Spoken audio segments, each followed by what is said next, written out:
It's time now for the Todd Leonard Show. Leave those negative stories behind as we focus on the positive and hear from those who give back and help others. Let's start your day with some inspirational stories. Now, here's your host, Todd Leonard.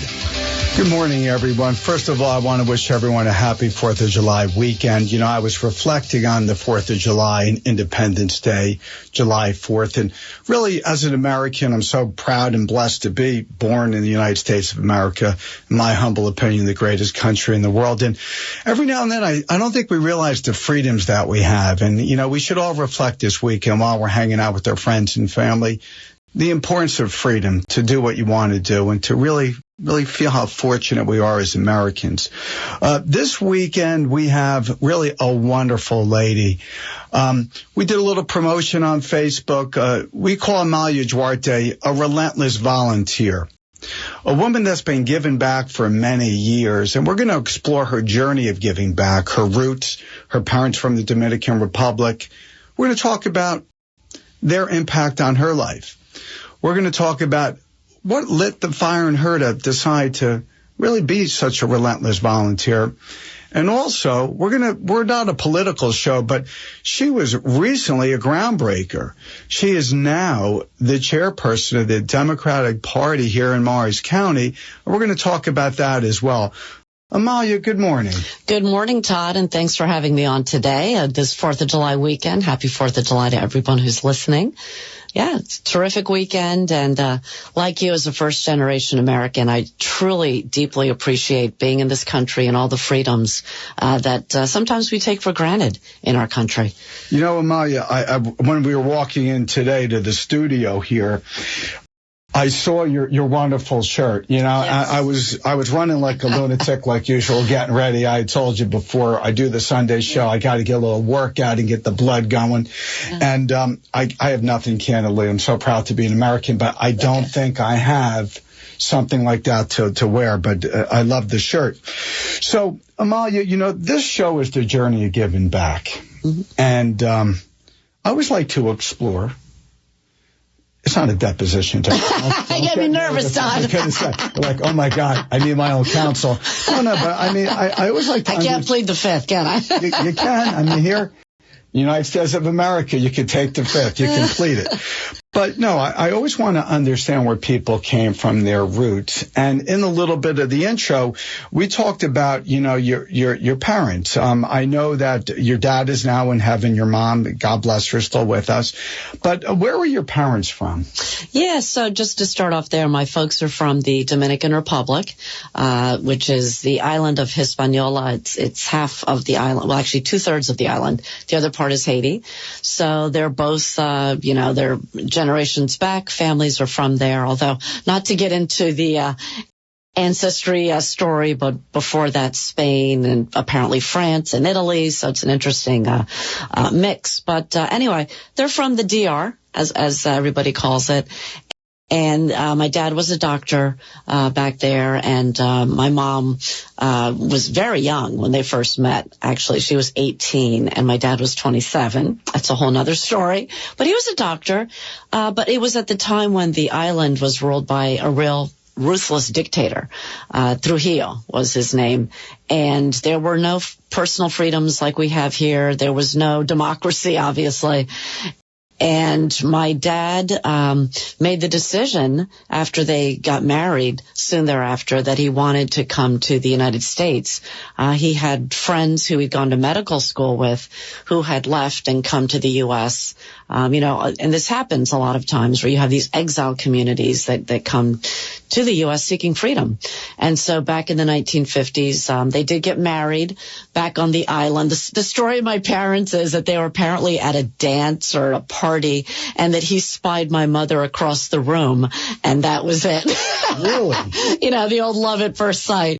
Now, what does your mother say about that first? I think it's a true story.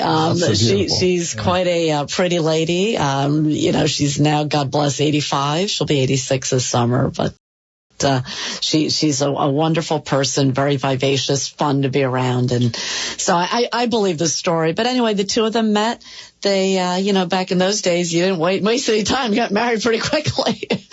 And so they got married and then made that decision. And he was able to get out of the country, and he had a sister living in New York City at the time with her husband. And so he moved there first after they were married. And then my mom came over. It took her a while to get out of the country, to get the proper documentation. It wasn't the easiest to leave. So, Amalia, once again, on the 4th of July, I mean, we take these freedoms, for granted. Yeah. And you were telling us, the world that, your parents were living in is much different than the United States of America. It is the land of the free, the home of the brave. And so your dad came first to the United States, then your mom. So where were you raised? Yeah, so the way things evolved, so my dad was a doctor, but then he had to go through, getting board certified and passing all those exams to practice medicine here. What area of medicine? He was a psychiatrist, yeah. So they started in New York after my mom was able to get out, and my oldest sister is a honeymoon baby, so she came over as well. Ironically, I just went to... So do you like this so far? Love at first sight, honeymoon baby. My wife and I were blessed with 2 young boys, but we went to Turks and Caicos recently. We had been there on our honeymoon, and some people were questioning, well, our little guy Alexander, they're trying to do the mathematics on it. There's a bit of an investigation, but I don't believe that's the case. But there's nothing wrong with the honeymoon baby. God bless. So I understand you were raised in Summit? Yeah, so anyway, so the journey of my folks was they started in New York.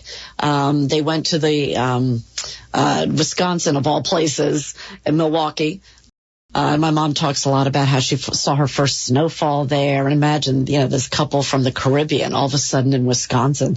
And then they went to Oregon, which is where I was born, and my other sister, there's 3 sisters, 1 brother, went to Illinois. We crisscrossed the country, went to Illinois. And then when we were in Illinois, my dad took the exams to practice medicine in California and New Jersey. And he would talk about how he found out that he passed in New Jersey first. He later learned that he also passed in California, and so made plans to come to New Jersey. And he says, you know what, if he'd found out about California, we might have ended up there. So we might not be having this interview. Things could have gone a different way. Well, let's hope that was still a blessing. We'll see how it goes. We got a lot of time left on the show. But anyway, so moved to New Jersey and grew up in Summit, New Jersey. Started, went to Catholic school there and St. Teresa's Church, and really had just a wonderful upbringing. It was back in the 70s where you'd ride your bike all over town with your friends and have a good time, and you just had to be home for dinner. Yeah, I grew up in Springfield, which was the next town right there in Union County. And I always think about the days growing up in Springfield. I have some great friends. Maybe they're listening on Facebook right now. A few shout outs to the Chisholm Chickens and some of my friends. But yeah, we used to play all day, and really even at night, my mom would normally scream, "Come on in." But it wasn't like today where the state police, there'd be helicopters out.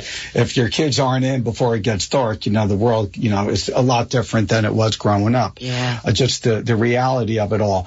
So when you were growing up, your dad was a psychiatrist. Your mom, was your mom working? Was she involved in school? What was going on with that? Yeah, so she never worked. When they first came to this country, she worked briefly for a few months. But she, had grown up pretty comfortably, and he was a doctor, so she was really didn't have to work. Plus, she had 4 kids, so that's a full-time job in itself. And my wife is listening. Okay, believe me, that's hard work. That's putting up with me too. Listen, not easy as well. She's raising 3 kids. I won't comment on that. No, but a lot of my friends would. Yeah. But no, that's wonderful. No, I realized your mom was raising kids. It's a lot of work. So when you were young, were your parents doing some things to kind of already give back? I mean, how did you start to see that the seed, because on the journey of giving back, I always like to explore, if you'll permit, what were your parents about in terms of their understanding of the importance of not just me, but also the we mentality? Yeah, no, absolutely. So, my folks were always involved with volunteerism and different groups. And, my mom would help out in the schools. And I can remember when I was young, my brother went to public school. We all the girls went to Catholic school. That's a whole different conversation. But I do remember my mom would volunteer with the library, and they'd do this inventory at the end of each year, and she would bring me in, and we'd go through all the shelves and make sure that the books were in the right place and that they were there. So that was sort of a hands-on example of you'd spend your afternoon giving back to the school. But more importantly, they were very involved with and were founding members of, I talked about how they came from the Dominican Republic, and there was a group of doctors that they were friends with. And so they founded this Dominican Medical Society, La Sociedad Médica Dominica. And it was a group of doctors and the wives. They had the Rama Femenina. Oh, you're Spanish. Which was yeah. I'm better at listening than actually speaking. I need to practice more because we're planning a big family trip to the DR next year. Nice. Yeah. But, so I gotta get the language going again in my head. But anyway, so they founded this organization with friends of theirs, and it was both a social organization to get together for parties, etc.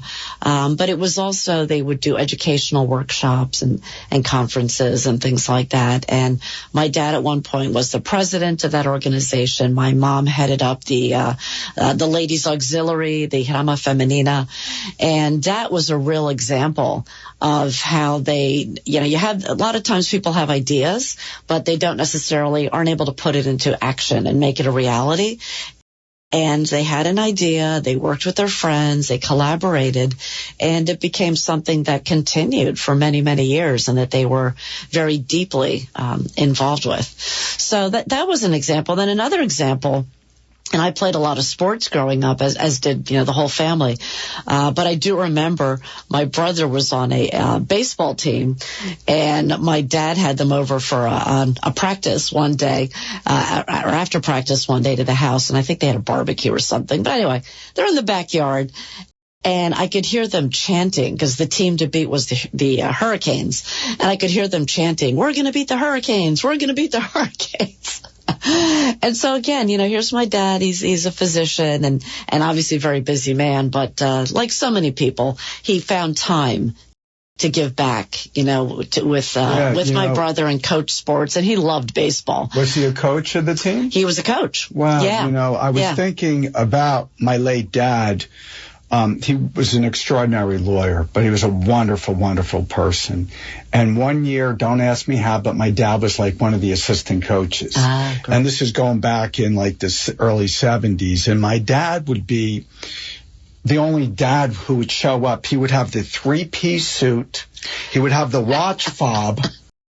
And he would throw batting practice. Oh, I love it. He would throw batting practice. But the beauty of my dad was he always wanted everybody to play. It didn't matter if you were like Babe Ruth or some kid who could barely tie his cleats to get on the field. You were playing and you were going to play. Yeah. Didn't matter what inning it was. If it was your bat, you're getting up to bat. But I remember my dad was enthusiastic as well. And the kids loved my dad.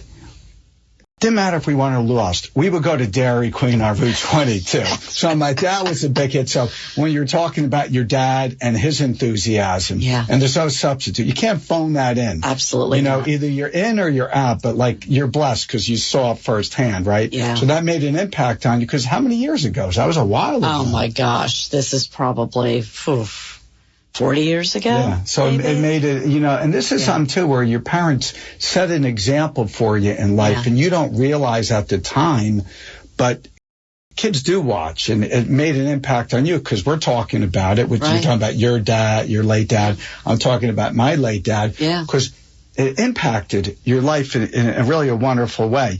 So let me ask. I have to say, as parents, right, you don't realize how much your kids are absorbing and watching everything you do. And you really absolutely, your behaviors, you're going to see it 20 years later. Yeah, good or bad, right? Yeah. No, good or bad. I mean, here's a funny thing. I always, when my kids were growing up and, my son could care less about shopping. I have 2 kids, a boy and a girl. My daughter enjoys shopping, not a huge shopper, but she enjoys it. But I would also, let's go to the Macy's bargain basement or we don't need to spend $600 on a prom dress, And now she's an adult. And she's very proud when she tells me, oh, Mom, I just got this bargain, whatever it was. And so I think, okay, you learned that lesson, and trying to, watch your spending and watch your pennies and being careful about that. So I do think that we as parents have to be so mindful about what we do, what we say in front of our kids, because they are always, they may be quiet about it, but they're always picking up those cues. No doubt about it. Us. Right. It's also the legacy you leave behind, because whenever you're going to end up at the last day of your life, you want to look back and say, I led by example, and leave the legacy, and hopefully your kids will inherit those great qualities of giving back.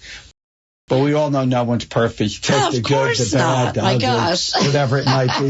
But I mean, that's one of the wonders of life is how you really can impact others. I have to ask, did your brother's team beat the Hurricanes, and how did it turn out? I mean, I wish I remembered that piece of it. I just remember the relentless chanting in the backyard. So you saw your parents and how they were givers. Even though they were busy, they understood that. So when did you start to, give back and realize, hey, I got to do my thing to help others? Yeah, no, that's a great question. So I want to time out. Occasionally there's really good ones that come. You might want to look at the clock right there. It took about 15 minutes. That's good. That was a great question, Tom. Thank you. Carry on. So I would say it really goes back to, I was busy with my professional life, worked in newspapers and magazines, and then corporate communications, had, 2 great kids. But it really started when my daughter Elena was on her recreation soccer team. And this is going back, she's now 25. So this is going back when I think she was in 2nd grade maybe, or even 1st grade. I don't remember the exact year. But anyway, they had a team coach, and then they needed a team manager. And what town is this? This is in Mendham. Oh, right in Mendham. Yeah, this is in Mendham. I was already in Mendham. We moved there when she was 2 years old. So I've been there actually 23 years this month. Yeah. So anyway, so they needed a team manager, and back in the day, you'd send around an email. There were no texting and group chats and, apps, whatever that you have now. And so nobody responded to the email that they were going to be the manager. And I thought, okay, as busy as I am with work, I'll do this, right? Again, stepping up. So I sent back a note, sure, I'll be the team manager. And it ended up being a season where as team manager, you were supposed to just help make sure everybody knew when practices were, if there was going to be a team photo that everybody showed up, just that sort of management stuff. Not coaching, because I never played soccer, don't know much about soccer, although later I did coach at the team, a team. So anyway, I guess I did a pretty good job, because at the end of the season, the coach happened to be on the West Morris Soccer Club board, and he reached out to me and he said, you did such a great job managing the team. You're so organized and diligent, and you took it really seriously, and we had a great season. I don't know how much we won, but we had a good season. Kids had fun. He said, Can I just stop you right there? Absolutely. People get caught up in winning and losing. But you just said something that's also striking. I use the word striking occasionally when I really hear something really, I think, important. The fun. The kids have to have fun. Everybody wants to win or lose, but the kids need fun. So, and that was just, I didn't mean to interrupt you. I'm a bit of a role, but I love the fact that you remember, it didn't matter the wins or loss, especially at such a young age, because everybody gets so, caught up. We got to win. We got to kill the other team. And they lose sight of that. So that's wonderful. So they obviously recognize your commitment. I got to digress briefly. Yeah, so your mom, who was, volunteering at the local library with doing inventory. I remember as a young kid, we had those old card catalogs, and it used to be like, talk about like a puzzle, trying to find that book or whatever, and you would go through. The kids now, these young whippersnappers, don't understand it. I'm guilty too as a lawyer. We used to have Shepherd-eyed stuff. Now we just Google stuff. Yeah. It's pretty crazy. Very different. I just wanted to popped into my brain. The old card catalog. Yeah, that's right. The old card catalog. Yeah. And it was at my brother's school, by the way, in case my mom listens to this. And I was like, wait a second, it wasn't the public library. Well, God bless. Her memory is better than mine. No, you have a very good That's on the record. So the West Morris Soccer understood your commitment, your passion, your giving back. So what happened next? Yeah. So you know what? And again, so as far as stepping up, I'll just throw this out because a lot of times people think, oh my gosh, they want me to do something. How much of a time commitment is that going to be? And what do I really have to do there? And I always say to people, look, just dip a toe in it. Right? You don't have to go in 100% maybe initially, but go to a meeting, see what it's like, check it out. So with Westmore Soccer, initially I was sort of like, oh, do I really want to do this? And I was told, you show up for meetings, you're not going to have to do that much, right? Well, at the first meeting, they go around the room and they start asking, who wants to do, finance, who wants to do whatever, getting sponsorships or teams, what have you, who wants to do the field management. And I thought, oh, okay, that doesn't sound like it could be too bad. I don't know much about the game, so perhaps I could do that. So I raised my hand. Well, that ended up being one of the bigger jobs, unbeknownst to me. And so what the field management was working with the towns and making sure that the fields were ready for play. If it rained the night before, going out and inspecting fields, getting the fields lined, and then throughout the season, making sure the lines were kept up as well. And so it was a bit of a coordination job, but it was also fun because the satisfaction you got out of, seeing dozens of teams out there and hundreds of kids. It was, and I think still is, the biggest sports program in the Mendhams, and it's Westmore Soccer, so Chester as well. But it was a great level of satisfaction overseeing a positive program for the kids and the parents coming out, and just about every little kid tries soccer, right? If they do no other sport, they pretty much all try soccer because it's pretty easy to just kick a ball and chase it. And so it was a really great time. And then from that is how things sort of evolved. So I was on the board for a while. And then a opening came up on the Township Recreation Commission. And, these things sort of build. So someone suggested, what do you think about volunteering for recreation and putting your hat into that? And again, I was a little bit hesitant, like, do I really want to do that? And again, I was told, it's not that much work. This is how people pull me into things. It won't be that much. So I said, okay, sure. Township Recreation, I guess they look after the beach and programs. And sure, I don't really know anybody involved with that, but meet a new group of people. And at the time, I don't know if you know Daryl Brewster, but his family was in town for a long time. And the kids were very involved with sports, et cetera. And so he was the chair at that point. And so I showed up for a meeting and just a really warm, welcoming, Daryl is, and just the whole group. And it was very hands-on. It was a lot of fun, making sure Brookside Beach was in good shape for the summer and trying to come up with different programs. Yeah, you have the shirt, the Brookside, New Jersey. Not the 4th of July parade. 2018. Yeah. Yes, yeah. This is vintage here. This shirt. Not long ago, but it's nice stuff. 4 years ago. So anyway, but you got so involved and you talked about, for the listeners, you got to take that step forward. Yep. Whether or not that's your thing or not, you don't know until you try. Exactly. Right? So you started with soccer, then you're getting into recreation, like more in a global way. And how far did you go in the recreation department in Mendham? Yeah, no, that's another good question. I know that was good. We're building momentum. I like momentum. If I get a good question every 5 minutes, all right, the ratings they start to jump up. I hope so. So I was on the Recreation Commission working with a terrific group of people, and our rec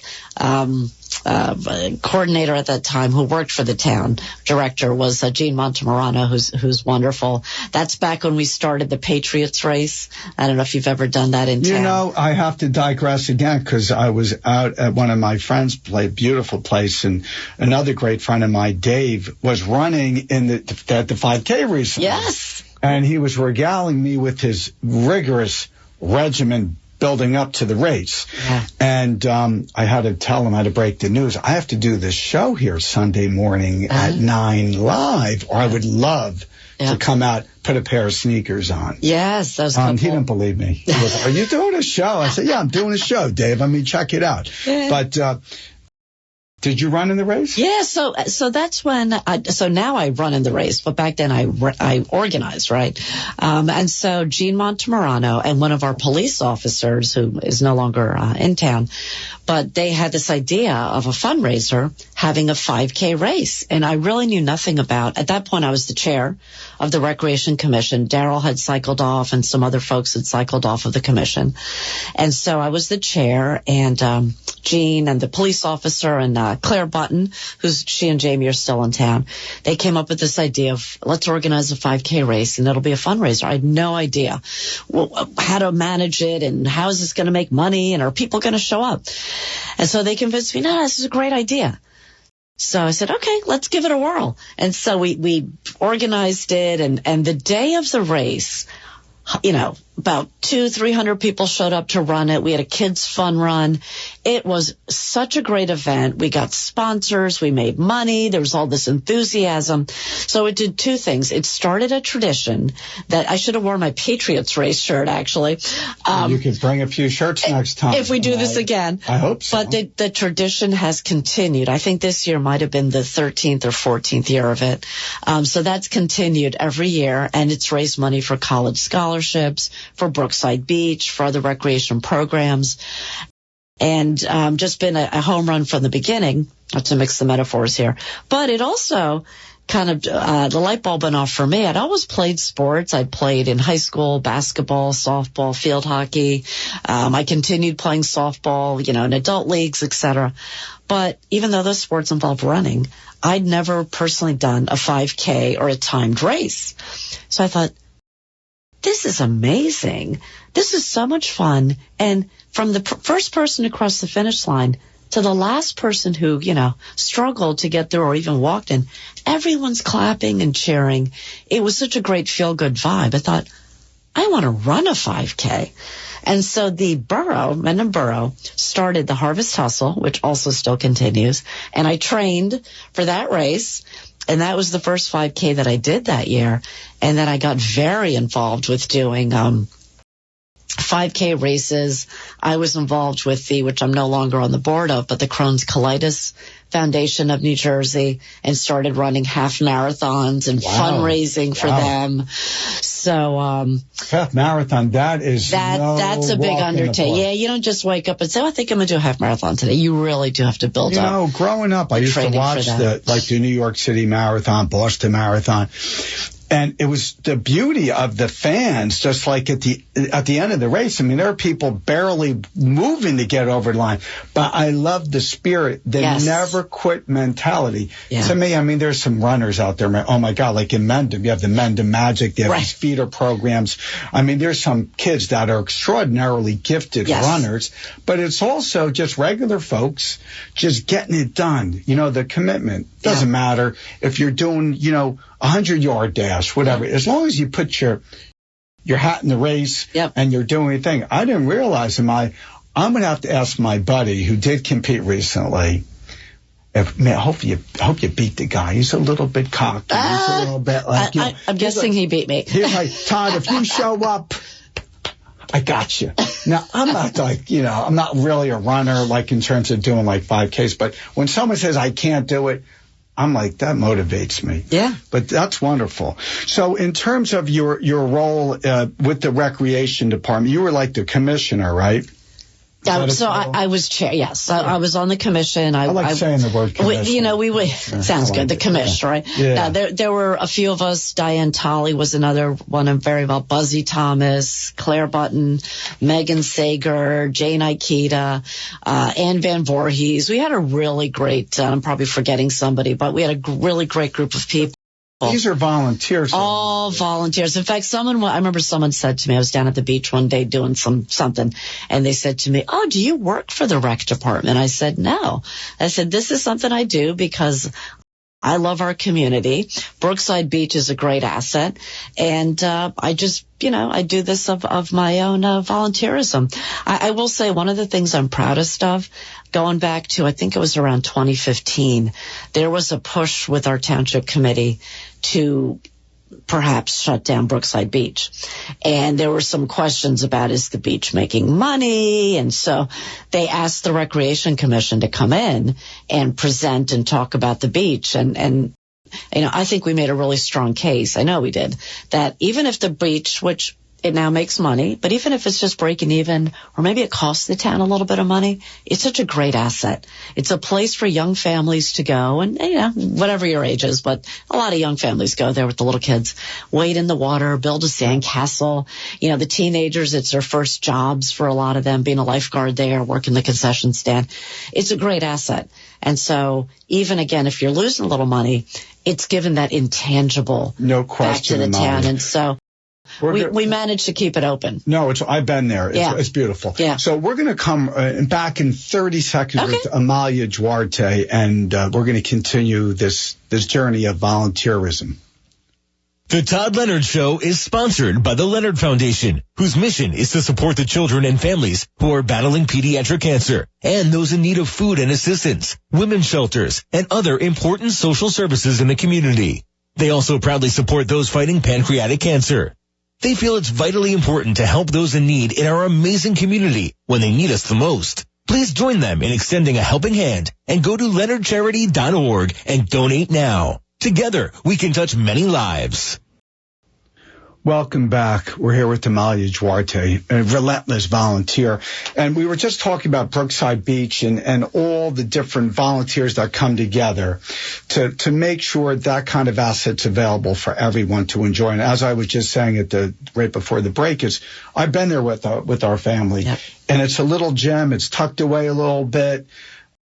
I've jumped in there off the dock and, it was a little scary. Yeah, a little bit. It's not like to order Turks and Caicos. Right. Wonderful, though. But there's a beach, the lifeguards. It's really a cute little place.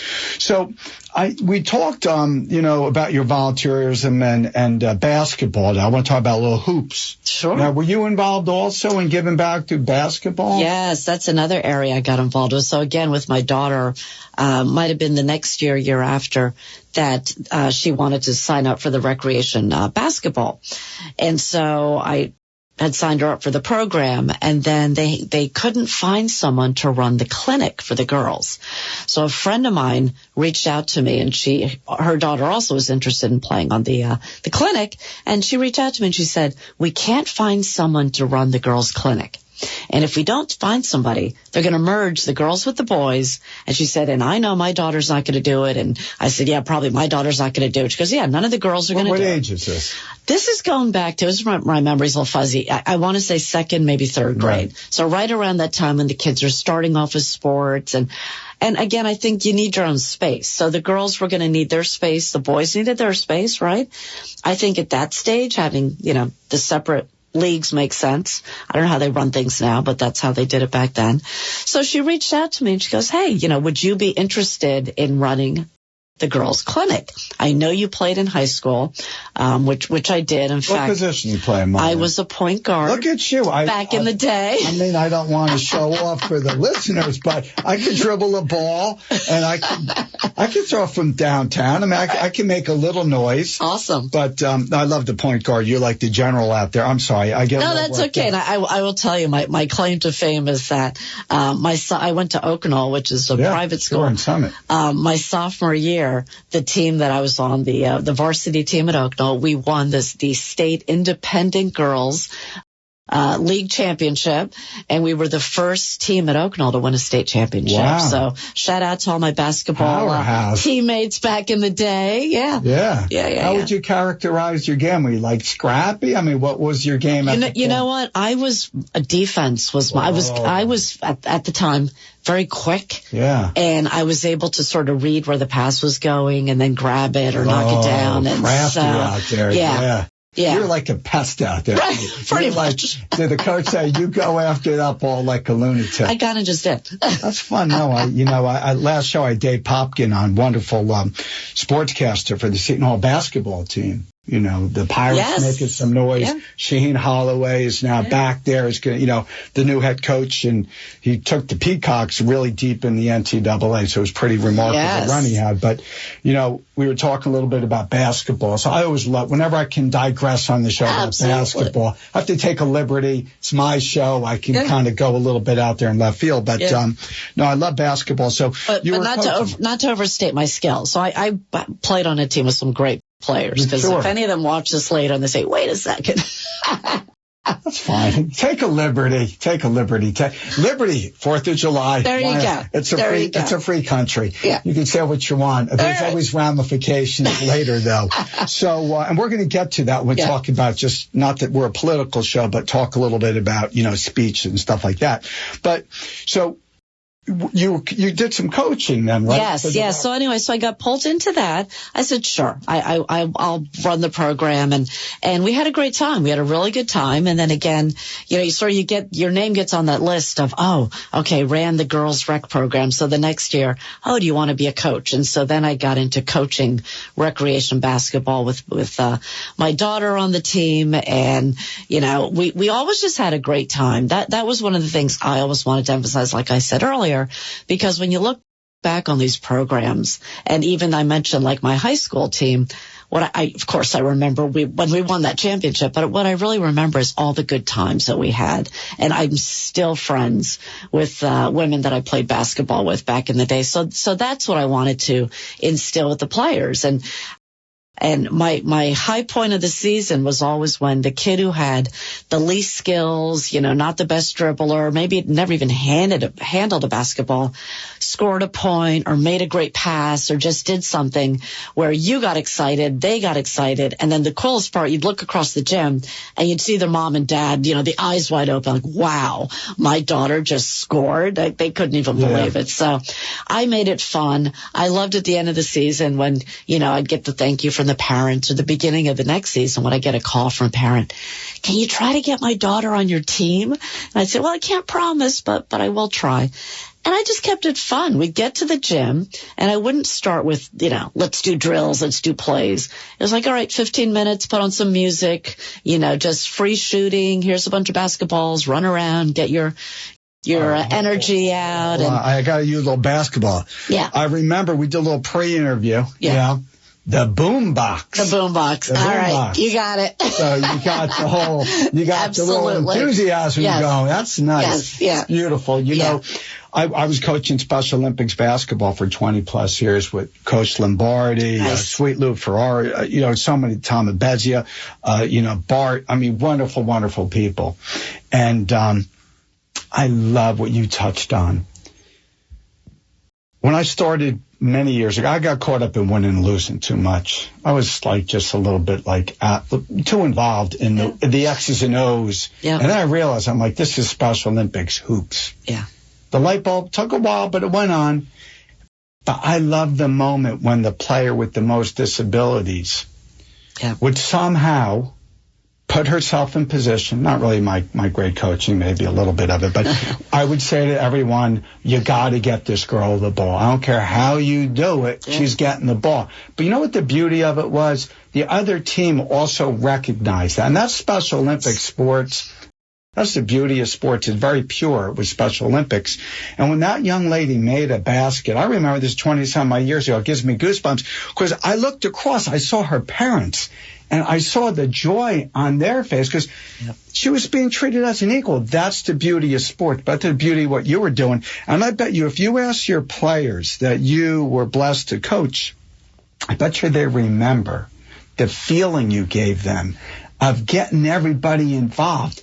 It wasn't the importance of winning or losing. It was the fun, the camaraderie. That's a blessing. So we talked a little bit about basketball. You got me all pumped up. We already did the 5K Patriots race. I was on the treadmill this morning. I told you before the shows. Next year. Well, we got to figure out, because the audience, they look forward every Sunday morning, but we'll see what we can pull off. It's usually on a Saturday. This was different this year. We'll get you next year, Todd. If it's Saturday, I have to come up with some excuse. But no, I'll show up there. If I can get a T-shirt, it'll be wonderful. So you're really involved in so many different things local.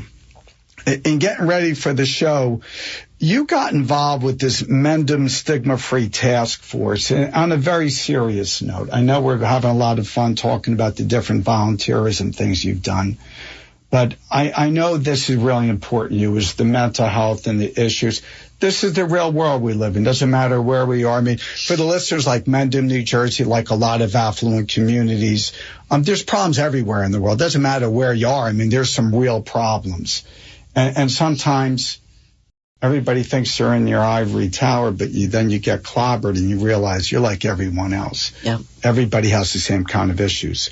So tell us a little bit about the Mendham's, Stigma Task Force that you were so involved in. Yeah, and why? Yeah, no, absolutely. And, not to pat myself on the back, I actually started the task force. So I was elected to the Township Committee in 2017. And then in 2018, I mentioned that my dad, was a psychiatrist. So growing up, talking about mental health issues was just, part of the conversation. Like if your parent is a carpenter, you're going to talk about that, right? Your parent's a lawyer, maybe you talk about that. So that was something that was part of the conversation and that, was just, I certainly knew about, and it wasn't something that I was fearful of or, taboo, what have you. So anyway, I got elected in 2017 on the committee in 2018. And I had been thinking about different projects, different areas. Recreation had always been my thing in town. But I wanted to broaden and expand. And, we had sadly, some, our community had been touched by teen, death by suicide. And so I learned about this stigma-free program that was throughout the state of New Jersey, really throughout the country. And Morris County had declared itself stigma-free. And so different communities were starting to declare themselves. What does that mean, though, Amalia? When you say stigma-free, for the listeners, what does that mean? Yeah, no, that's a great question. So hold on, another great question. But there should be a bell here. Ding, ding, ding. It's riveting. I mean, the listeners, this is probably but on a very serious note, because this subject obviously is a heartbreak for folks that have witnessed it, and just friends and family and communities. Absolutely. Real when there is a teen suicide. But what does that mean when you say stigma-free? Yeah, so what it means is kind of what I touched on earlier, that we want to open up the conversation to talking about mental health. So the same way that, if I had walked in here with a cast or something on my arm, you would have just right away said to me, hey, what happened? Or did you get injured? Did you fall down? And we'd have a conversation about whatever happened to me that led to that, right? Or even if it's not a visible thing, maybe I'd say to you, I'm not feeling so well this morning. And, I'm taking a medication because, I don't know, my stomach's bothering me, what have you. So with mental health issues, we want to have that same sort of conversation where a person can go to their friend or their parent or what have you and say, I've been feeling really down lately, and it's not just because I got a bad grade on something. It's feeling more than that.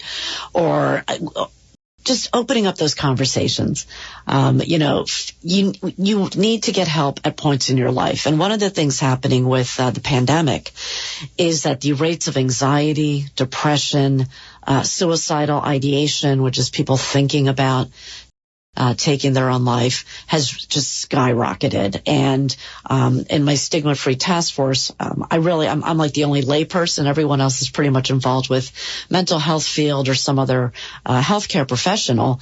Their practices are overwhelmed. It's really hard to get appointments. So what stigma-free is about, it's about let's remove that taboo. Let's talk about it. So someone is suffering. That's the tagline. Let's talk about it. Let's open up the conversation. Right. So take away, if someone has a psychological issue going on, there should not be any kind of criticism if they want to come forward and seek help, because that is the only way you're going to get someone the help they need, is so that the community is open to the concept. There's nothing wrong with saying, I need help. So for the listeners, like today, for example, maybe they know a loved one, maybe themselves.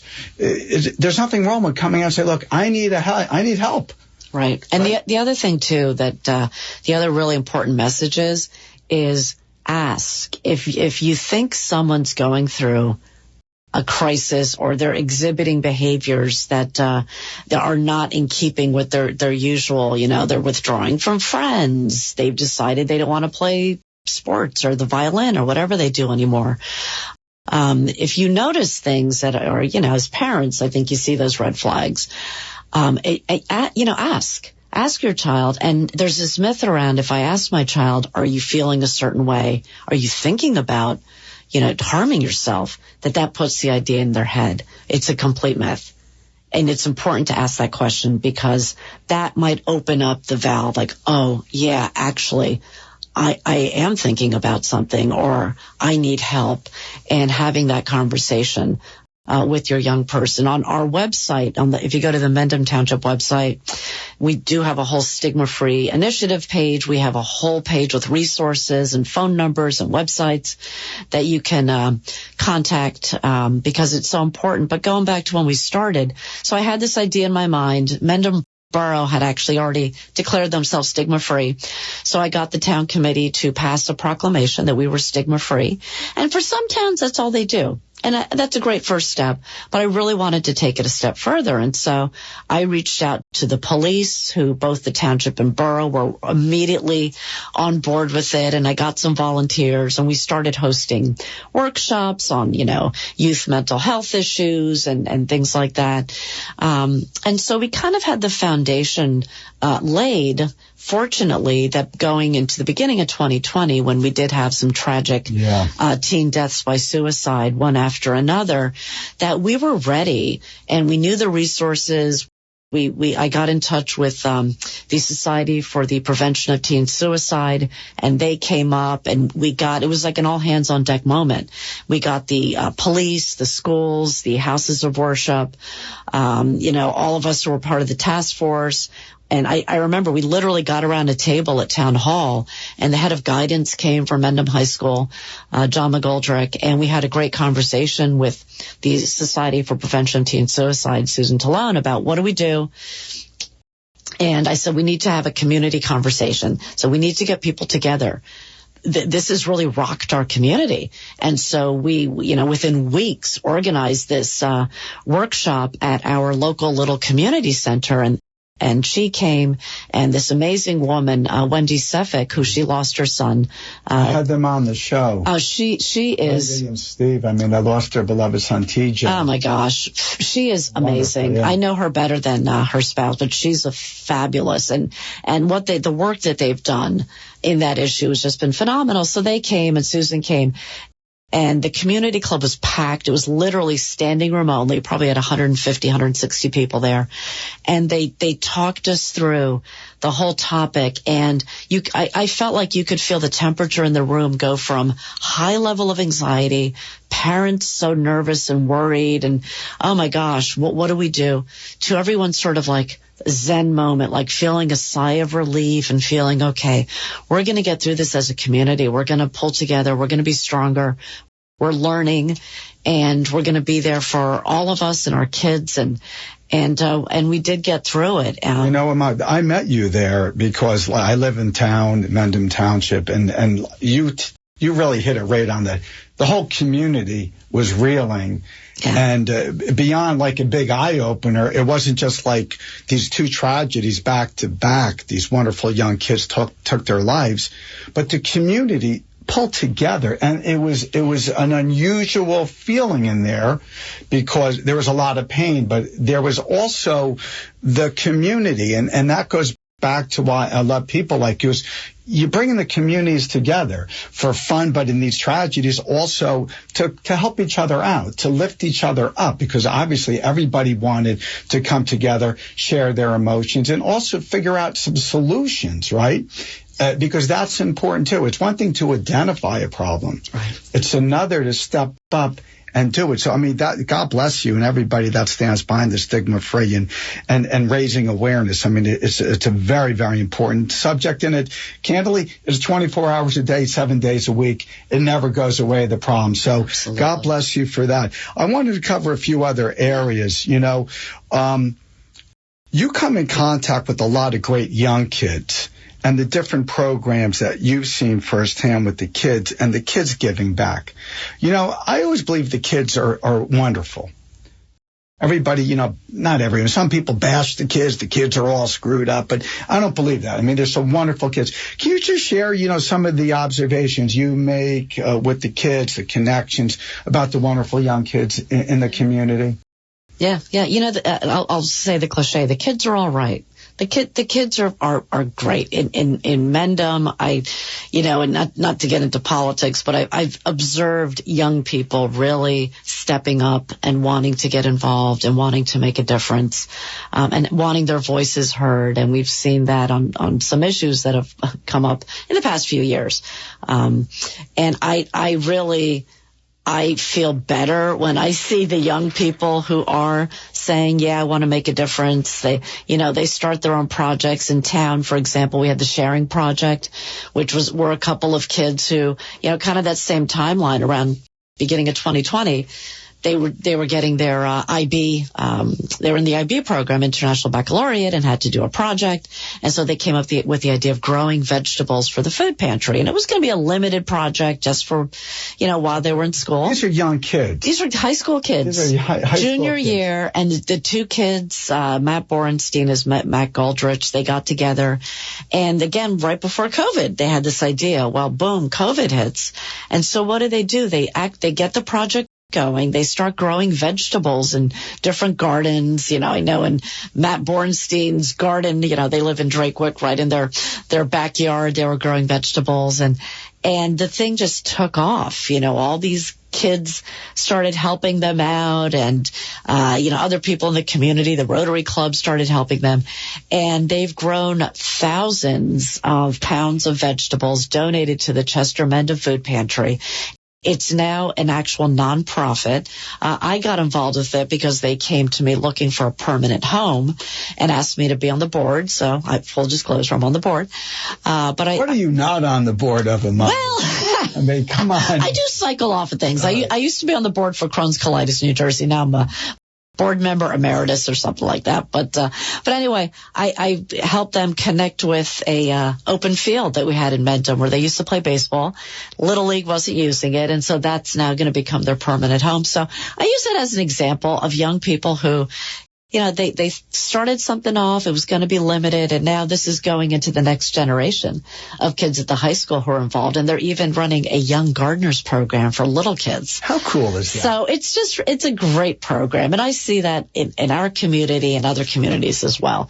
Kids giving back. Yeah. Yeah, I mean, there's nothing better than that, because, think about the kids at such a young age. Yes. That understand the importance of volunteerism. Yes. And giving back and the trajectory of their lives. Yep. Because one thing I've learned as I've gotten a little bit older, try to be a little wiser, try to learn from my mistakes, or if I make a mistake, try to make it right, is I get so much more out of when I'm giving back. I don't know, my life just seems more in balance than when I'm just all caught up in working, and then my balance with my family gets all screwed up. So I feel better when at least I'm doing something to help others in need. And that's the beautiful thing about your life. So one of the things that I wanted to explore, and I mentioned a little bit, this is not a political show. I don't care you're Democratic, Republican, Independent. I don't care. That's not what the show's about. Yep. It's about bringing people together, people doing the good stuff in life, doing the right thing when no one's looking. I love to say that. People volunteering, doing so many wonderful things. So you were elected in 2017 on the Mendham Township Democratic Committee. Putting aside the political part of it, what's it like to try to run for office? Because you're putting your hat in the ring, too. And listen, it's easy to criticize someone. It's not easy to put your hat in the ring. You're going to get muddied up. You're going to get roughed up. Yeah. It's the world we're living, very polarized. What was it like to ultimately be elected? Yeah. As a committee person. Yeah. So you touch on a few things there. Another good question. You're on a roll.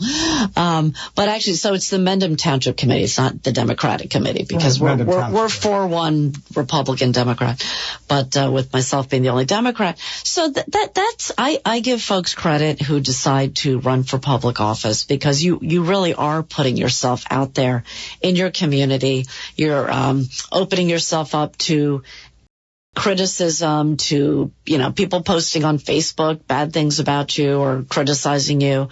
Nobody's perfect. We all make our mistakes. But I do also say to people, don't criticize if you aren't doing anything. So voting, of course, but get involved. Well, no matter what your beliefs are, get involved, right? And get involved with a campaign or an issue or volunteer, whatever that is. And then see if you can make a difference. Don't just, something. Don't just, sit there on your laptop and, this, that, and the other thing on Facebook or Twitter. Or, actually do something. You have a Get in it. Yeah. You have a concern from like somebody was saying something about, an issue in town. And I said, well, why don't you come to the town council meeting? Come to our meeting and talk to us about it if you're worried about that or that's bothering you. Like, don't just go on Facebook and complain about it. Tom Keeling was on recently. Tom's a wonderful guy, too. Very involved and very, very... He's on the board of ed, right? Yeah, he's a wonderful guy, Tom. We dragged him on the show. He's actually a neighbor. I never met him before. I asked him about his alarm system because probably after appearing, he might have been a little nervous. No, but on a serious note, like, you put your hat in the ring, and that's important because a lot of people listening have feelings about whatever issues. Sure. But if you want to solve a problem, get involved. I mean, that's the only way to solve a problem. It's easy to be on the sidelines. It's different when you're in there and you touched on the climate, right? So the temperature in the world is everybody's so polarized. And I think that's unfortunate because everybody should talk very civilly to each other. I think that's really important. So you were able to you're on the committee, right? It's a Republican, and you're the only Democrat right now on it. But it's important, right, to work together, right, on the issues in a civil way. Yep. Civilly, right. So one of the other wonderful things, Amalia, when I was getting ready for the show is you recently, I think it was in May of this year, you're now the Morris County Democratic chairperson. And I understand you're the first Latina and woman, and many would say long overdue. What is that like to assume that role in the Democratic Party, putting aside the political bent of it, just to be like you're a groundbreaker, a trailblazer? What's it like? Yeah. So again, this is one of these things where opportunity knocks, and I felt this was a really great opportunity to try to bring more people in, to try to raise awareness that there is a Morris County Democratic presence, and to try to bring forward issues that are important from a Democratic perspective. There are, what's interesting is, as people look at different parts of the state or parts of the country, there's this whole idea, red, blue, right, purple. And you look at Morris County and there's this idea that, it's all the towns are red and, well, I shouldn't say that a lot of towns are red, Republican, and the county's red. The reality is that things are a lot closer than you might think. So the registrations are a lot closer. There's a lot of independents who vote either way or don't vote at all in some cases. But anyway, what I'm interested in doing, and it gets right back into the theme of this morning's conversation, is bringing more people in to volunteer. It's all volunteerism. This is a volunteer. Being chair of Morris County Democrats is a volunteer position. My e-board, which is the most diverse e-board, executive board that we've ever had, running the county party. I made sure that we had people of color, that we had LGBTQ plus representation, women, of course.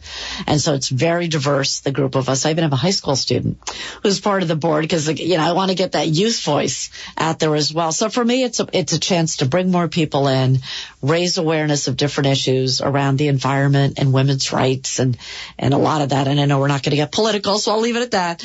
But, it's about volunteerism. And within all these, we have 39 towns in Morris County. Get involved in your local town, your local campaign. I met a guy yesterday in Randolph who he is a physician. He's decided to run for the council in Randolph. And he's a great guy. And we were walking the parade together for 4th of July, and he was talking to people. And he's a smart, capable, wonderful individual. And I hope he gets elected, of course, because he's a Democrat, but also because he's clearly incredibly qualified and loves his community. So, right. And you love the community, Amalia. So did you ever think from all the years of volunteerism, you now have an important role, right? With the Democratic committee, the chairperson right here in Morris County. You ever think you'd be in that position? And what are your thoughts? Did you ever envision that? Honestly, no. I mean, when I think back on where things were for me, let's say, 2014, 2015, when I was involved with recreation and working, et cetera, raising the kids, I really was an apolitical person in the sense that, I wasn't an activist. I hadn't thought about running for the township committee. That really wasn't on my, bucket list. So this has just evolved as things have evolved politically. And, like everything we've talked about this morning, opportunity knocks. People look to me and I said, okay, yeah. It's so wonderful, Amalia, your commitment to the community. And once again, you are a relentless volunteer. It's such an honor for you to come on the 4th of July to think about how your late dad, who immigrated to our great country, your mom must be so proud of your effort. I'm proud that you're my friend now, that you're such a wonderful person, caring person. For the listeners, you can always get involved. Amalia's a great example of, instead of being on the sideline, try something, whatever it might be. It could be anything in life that really you're into. Give it your best shot. I want you to remember this 4th of July, all the freedoms we have. Never take it for granted. Please tune in next Sunday to the Journey of Giving Back. Have a blessed and incredible 4th of July weekend. Take care. The Todd Leonard Show is sponsored by the Leonard Foundation, whose mission is to support the children and families who are battling pediatric cancer and those in need of food and assistance, women's shelters, and other important social services in the community. They also proudly support those fighting pancreatic cancer. They feel it's vitally important to help those in need in our amazing community when they need us the most. Please join them in extending a helping hand and go to leonardcharity.org and donate now. Together, we can touch many lives.